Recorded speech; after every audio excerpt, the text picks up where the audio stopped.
Hey, everybody, welcome back to the Strategy Game Podcast. I'm your host, Lauren Shippey, and I'm excited about this episode. Today, we're giving you a sneak peek into our nonprofit mastermind with Gene Roberts, which is a specific group for nonprofit organizations where Gene and I really pour into them over the course of 6 months at a time. So these tracks are really defined for them by topic each month. And this month, we're talking about the marketing funnel.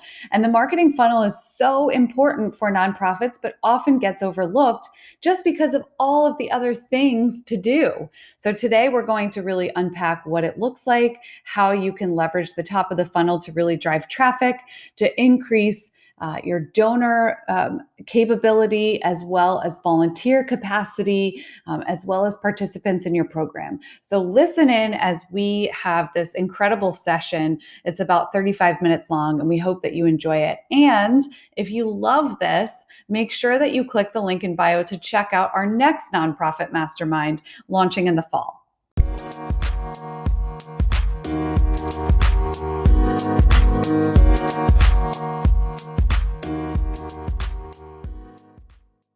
We are going to speak to the marketing funnel today. We're going to introduce what it is, what that looks like, and then we're going to focus on the top of the funnel. And the top of the funnel really focuses on creating awareness and driving traffic that you need. And then ultimately, we want to nurture them through a process or a journey that they're going to go on through your website, via emails, touch points, to ultimately convert them. And for you all, I know this can look like a couple different things. This can look like a volunteer, more volunteers. This can look like donors, or this can look like participants. And that's always a strange thing to say. What do you call them? Participants? I mean, what is the word for that? I always struggle with that word. Just whoever engages, whoever you serve. That's the point. Clients, usually clients. Clients in most cases. Still a nonprofit, yeah. But okay, clients. So I'm going to go ahead and share my screen and highlight a visual of the marketing funnel for you guys. So this is what it looks like. Tofu, mofu, bofu. This is an easy way to remember it. Top of the funnel. I see Gene laughing over there. Middle of the funnel, bottom of the funnel. So the top of the funnel is what we're focused on today. And this is where you are focused on awareness. So the whole point of this is just to make prospects aware of the problem, because there's always usually a problem, right? What is the problem that you ultimately serve?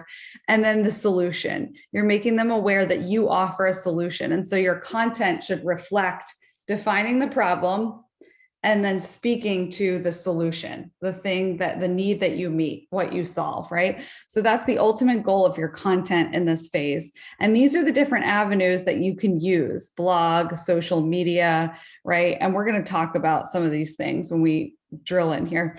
Podcasts, short video clips, telling stories, right? Print, magazine, newsletter, or research.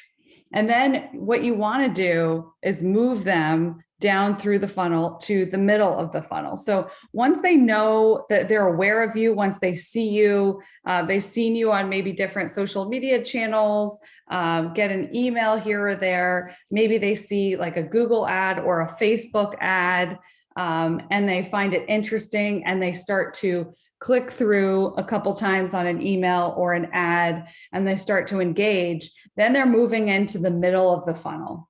So this is where we want to convert the problem aware and solution aware prospects into leads, qualified leads. And that means that they are truly interested in consuming more content about your organization to learn more. So this can look like them clicking through to your website and taking in some testimonials, right?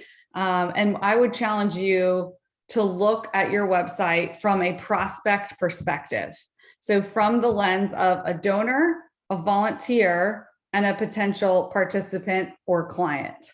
So these are the three lenses that you want to use as you look at your website, and think through, once they get there, do they know what to do? So if I'm a donor, do I know where to go? Is there something that can engage me, like a download or a useful resource or a webinar or upcoming like virtual event, connect, open house, workshop type thing, anything that can add value to them as they're looking and they're interested in your organization. And then do the same thing for a volunteer. If they're looking at volunteering their time, what do they really want to get out of it? And what kind of resource or video or testimonial can you provide that will really resonate with them? And then the same as participant, what are they looking for? What do they need immediately? What do they need most that will serve them and speak to them? And then we move into the bottom of the funnel. And so this is where the leads can now make an informed decision. It's not always going to be a purchase decision in this case, right? It's going to be time and talent, sometimes volunteering, financially, are they going to give, or prospect, right? So are they going to receive help? And so this is what we want to see. The bottom of the funnel content facilitates conversion. So this is where you want to look at like a demo. Some clients that we've had, both nonprofit and aside, have done virtual tours. So this is where on their website, they'll just post a video of either themselves or their team talking about the experience and kind of walking them through like, hey, this is our facility. This is where it happens every day. We're going to take you through, like, come with us, on the tour, meet so-and-so, right? And it might be like a short, dialogue with somebody that you serve, right? Like sharing their story or what the facility looks like, what they can expect. Here's what you can expect as a volunteer, or here's what you can expect as a participant or a client, right? So they kind of know, they can envision themselves in that situation. So that's bottom of the funnel type of content, right? So that customer story, like longer testimonial or a demo, which can mean like a virtual tour. Or a webinar or any kind of event. So if they're attending fundraising events. But what we want to make sure we have on websites is clear calls to action for each of those buckets. So we want to make sure if you're looking at your donor page, does it move them through this process? We're top of the funnel. So what if they click through to the donor page? Is it giving them what they need, like the testimonials, maybe a virtual tour, and then a call to action, like text us, email us, give now, or, questions, however they want to dialogue, however that process works, right? And then the same with the client and the same with the volunteer. Is it specific for them what things they'll be volunteering for? Maybe there are specific roles that you're looking for that you can put on there and share a little bit about so they can really get a feel for what exactly that entails. Like, hey, this is just once every 90 days, or this is just once every 30 days for, 1 hour. So this is what you're committing to, and this is the outcome, and, this is what it looks like. So that's the funnel in its entirety. But today we're just going to focus on this top of the funnel. And this is where Jean and I are going to speak to just some clear examples here of what this looks like. So a lot of us, when we think of top of the funnel, we're really thinking about social media presence, right? And that's not always the end all be all. So we wanted to speak a little bit about to what that looks like, but then also the other things that you want to make sure that you're doing to drive traffic. Because the goal at the top of the marketing funnel is to brand awareness, right? Create brand awareness, get the word out there about you, be a presence in the community, and then B, drive traffic to your website and or your social channels so that they will follow you and they'll stay in the loop. So even if they're not ready to make a commitment, you want to make sure even at the bottom of your website, there's calls to action for them to follow you because they might want to stay in the loop or join your email list. So what do organizations need to do at the top of the marketing funnel? So these are some of the things for brand awareness. Email campaigns, and I know Jean will speak to this a little bit about the ideal way to break this up.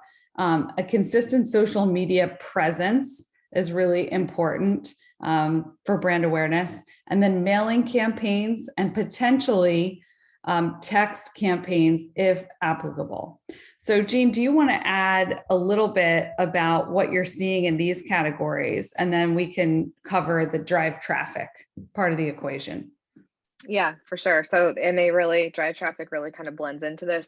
So it's hard to separate the two, but yes. I would say a couple of things. I'm first going to start with what you said about social media not being the end all be all. You know, this is my shtick. So Yeah. I think one of the most important things to realize and recognize about social media is to separate your use of it as an individual, catching up with your friends and family and looking to see what people are up to, versus your use of it to make an informed decision about buying a product or signing up for a service. And if you think about your own use and how you go through your decision making process in a purchase or a sign up scenario, it's very different than how you use social media just as an individual to connect with friends and family, right? So, for instance, what I mean with this is you're not going to Facebook and typing in the search key, show me a great restaurant near me. In most cases, you're not searching that way. You're doing that search in Google or in Google Maps or on your device in some sort of browser, where you're not using Instagram to search for a restaurant until you know the exact name of that restaurant, right?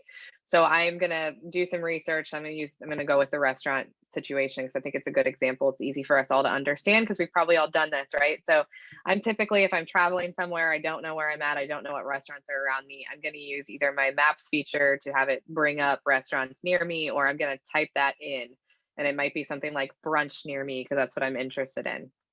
And it's going to deliver the top search results right there. I'm going to then click on their website, and then I'm going to look on their website and say, does this look like the vibe I'm looking for? If their website doesn't give me that answer, then I'm going to click over to their social media. Usually their social media confirms my decision that yes, like these plates of food look exactly like the type of food I was looking for. The interior of this restaurant looks great. It's not fast food. I do want to sit down today. Awesome. And then I've made my decision, right? So what I think we need to keep in mind as a nonprofit is, unless there's somebody that are, number one, an employee of our organization, um, most folks are looking at our social media to confirm a decision. So to confirm a decision to volunteer with us, to confirm a decision to sign up for services, or to confirm a decision to give, to donate, right? And then they might follow you and engage with you, right? So if they decide, yep, this looks like an organization I want to support, this is right up my alley, I'm really passionate about this, then I'm going to follow you. However, I've already made the decision at that point. So I think you have to keep in mind who your audience is on social and the fact that your feed should really help them confirm a decision. You can't look at your feed as the main source of information for people to know what's going on at your organization. That's another huge misstep I see a lot of nonprofits make, is they depend on their social media presence to launch any new services that they have available or any new programming that they have available, without understanding that most of the people that follow them in most cases are not necessarily people that are going to use those services, right? So, Erin, I'm thinking of you. Your situation's a little different. People that follow you are likely people that are going to show up at the camp, but I think you would want to not look at your social media as an acquisition tool, more of a supporting a decision-making tool when somebody has searched for, Christian family camp near me or something, family camp to go take a visit this summer. So those are just things to keep in mind. So when we get into the driving traffic conversation, that is really where your bread and butter needs to be and your focus needs to be. That is the starting point, is how do I drive traffic? And your social media is really secondary. How do I confirm the decision once the traffic is already to me? And is there something on my feed that is going to answer all of the questions that each persona that I'm trying to speak to is looking for? And then in terms of email campaigns, Lauren, what I'm seeing there, I'm seeing a lot of people send out too much email. That's what I will say. There's people are either on two completely opposite ends of the spectrum. They're either not sending nearly enough, or they're sending way too much. And I think the first thing I will say is, you don't need to send out a monthly newsletter just to send out a monthly newsletter. Figure out the timing that makes the most sense for your organization. How frequently are you putting new products or services out there? If that's only once a year, or if that's only quarterly, then it's fine to only send out an email quarterly. Once a year is probably not enough. But I do see some real success with people that only send out emails quarterly. The reason being, it's an engaged audience. They know that you're not spamming them, and so they are interested. What I see is, the more people send emails out, the more frequently they're sending emails, the lower their open rates are. So that's just something to keep in mind. Always keep an eye on your open rates. It's an average for the nonprofit industry to be somewhere between 35 and 40% open rate. That might sound low, but that's really the gold standard for what you're looking for, is a 35 to 40% open rate. If your open rate is lower than that, you're probably communicating either way too little that they don't even notice your email coming in, or not, or way too much that they're not even opening it because you're sending them way too much information. So I think the timing is really important. The other thing is, in that email content, ensuring that you've got a really intentional flow of your email. So you need to think of your email like a homepage, right? And so what we've kind of walked through with Lauren on some previous calls, thinking about what do we need to open with and how am I moving them through? Like, what problem are we trying to solve here? What's the cost of not doing business with us, or the cost of not having that product or service? So, and then what's a resource or a click funnel type situation that I can put into this email to capture more information from this volunteer, donor, or client, to be sure that I'm getting them to engage with some of my content somewhere.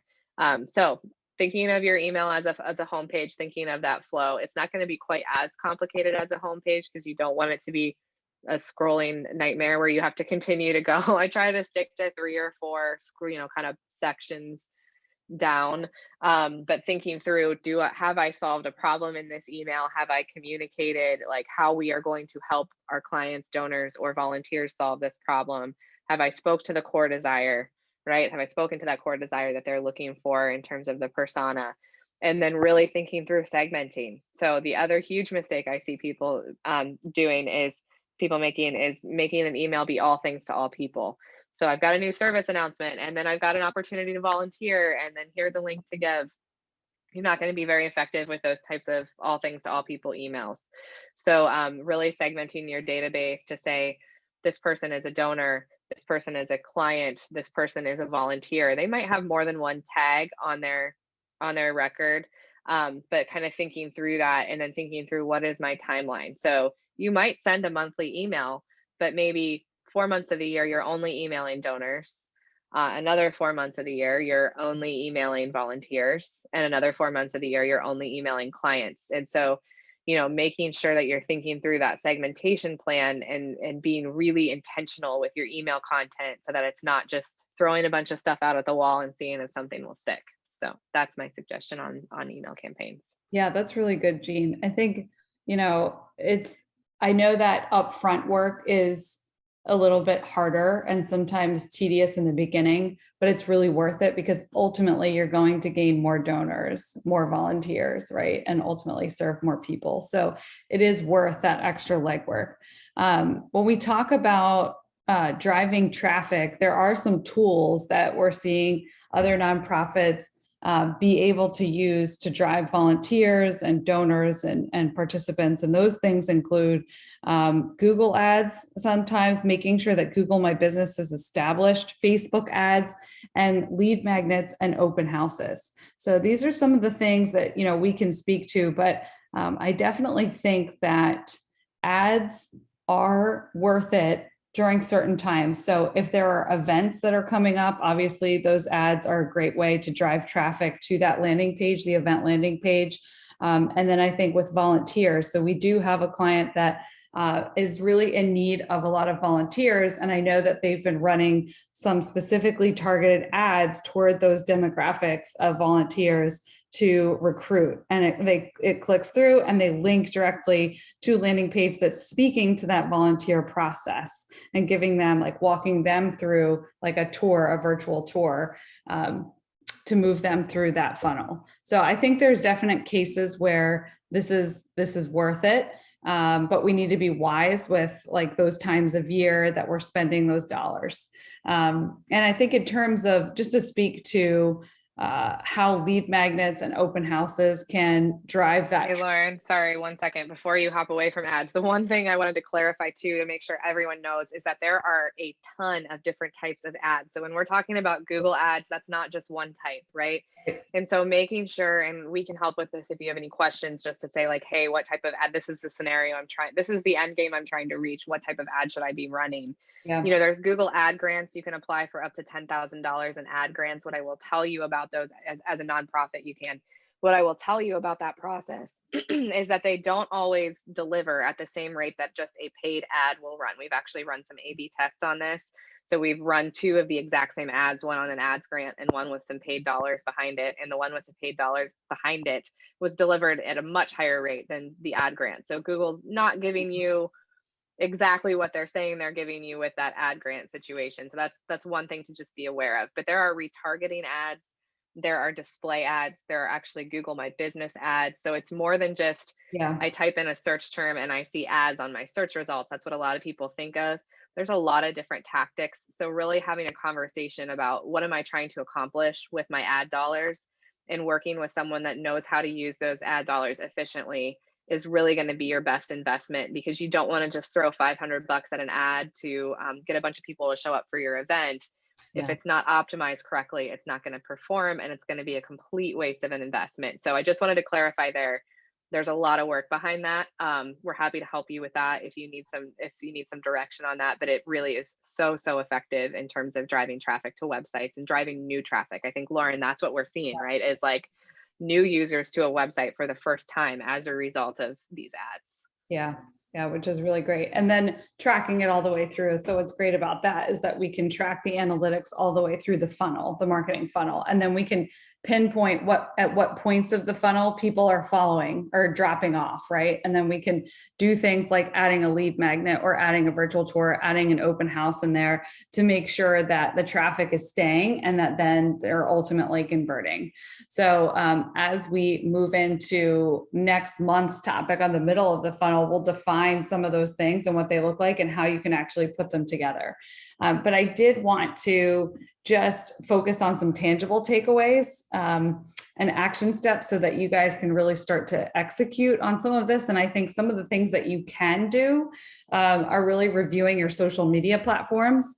So I would encourage you to just review them and think about, do they fit with the personas that you've defined, with the people that you're trying to reach? Right. So you've got LinkedIn, you've got Facebook, you've got Instagram, Twitter, YouTube, all of the different platforms. Which ones are most worthwhile from a volunteer perspective, donor, and participant? And you may just choose to highlight or target donor specific posts and a rotation just specifically for them on a LinkedIn, right? Whereas Facebook, it might be more potential clients or participants.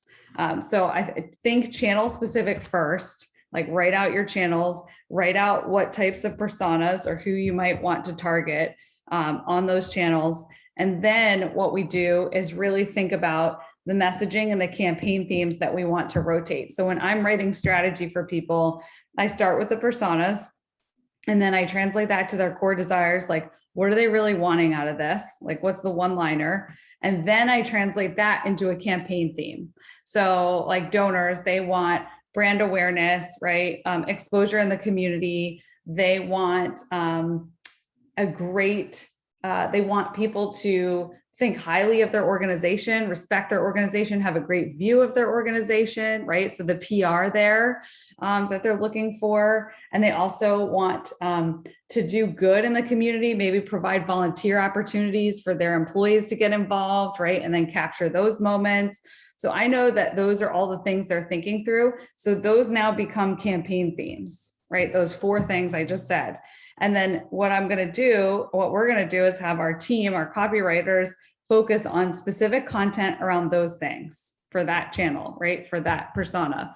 And then in terms of, and then obviously we rotate in like a baseline of like testimonials, right? Telling the story, right? You have to share the work, right? What you really do, how it adds value to the community at large. All of those things could be campaign themes. So that's an example of how we take it from persona to channels to campaign themes.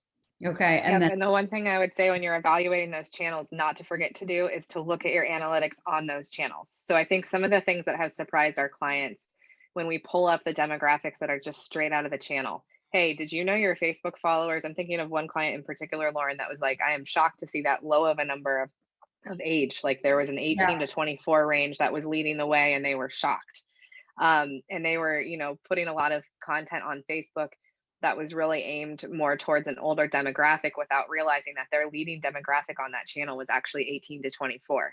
Yeah. So I think there's some things, because there's a completely inaccurate feeling out there that Facebook is only for older people, and it's just not true. There's still a lot of young people utilizing Facebook because they feel like they have to, and they are actually using it, right? And so those are things that I think, looking at the demographics, saying, you know, am I seeing more males than females here? That might be interesting for you to look at. Am I seeing a different age group here than what I would have expected?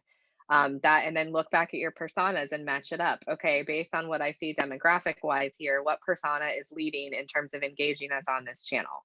Now, it doesn't mean that, I want to be careful to say, just because you see maybe an age group of 45 to 65, that doesn't mean that you don't have the younger persona looking on that, even if your personas might not be broken up by age group. But it doesn't mean that that persona is not existing on that channel. So you still do need to put something, like maybe one post a month, so that if I am that persona that you're not expecting to primarily use that channel, if I'm scrolling through your feed, I do find something that I'm looking for. But you do want to be mindful of, okay, 75 to 80% of my posts are going to target this persona. So that's another huge blunder I see, is the exact same content across all three channels without any slight, and we're talking slight tweaks, right? The image can be exactly the same. It could be a very different change in wording. It could be, this is only on one platform and I'm not even throwing this over here because I know nobody's going to be interested in this on that platform. But really thinking through, what demographics am I talking to, and spending the time ahead of time to plan that out. I know, Lauren, we've seen a lot of kind of game changing time back to our clients by scheduling things out, right? So even if we're not handling this for them, but we're just giving these types of suggestions, you know, investing in a Hootsuite or a Hey Orca or a Sprout Social. Yes, there's a monthly cost associated with those platforms in most cases, depending on how many platforms you're posting to.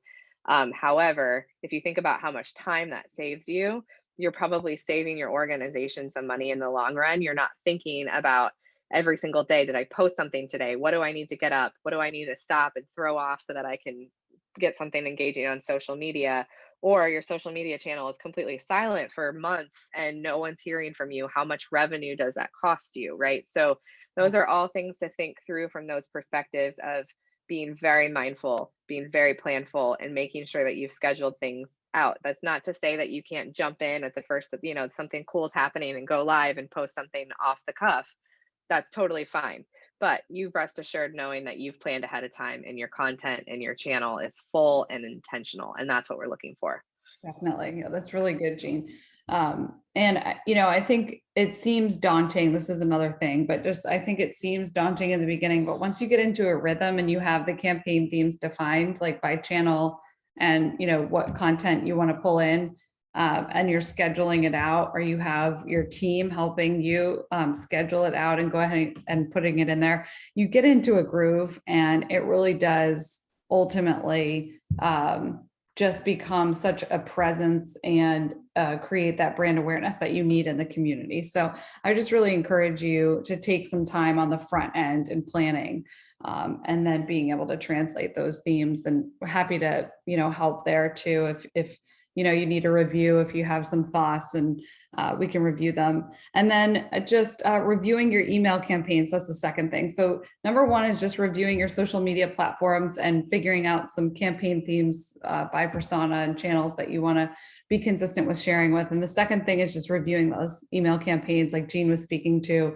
and beginning to segment the audience, and then figuring out the best time of year to speak to them, and then creating just an email schedule by topic. And the third thing is just asking what services would benefit your organization most when it comes to driving traffic, in terms of ads, right? In terms of other types of campaigns that are needed. So just beginning to identify those things, the things that you need at the top of the funnel, and beginning to create a plan to really get those things added into the mix. And ultimately, it's really worth it, because the results that, you know, that we see from adding in strategic ads and things really are totally worth it.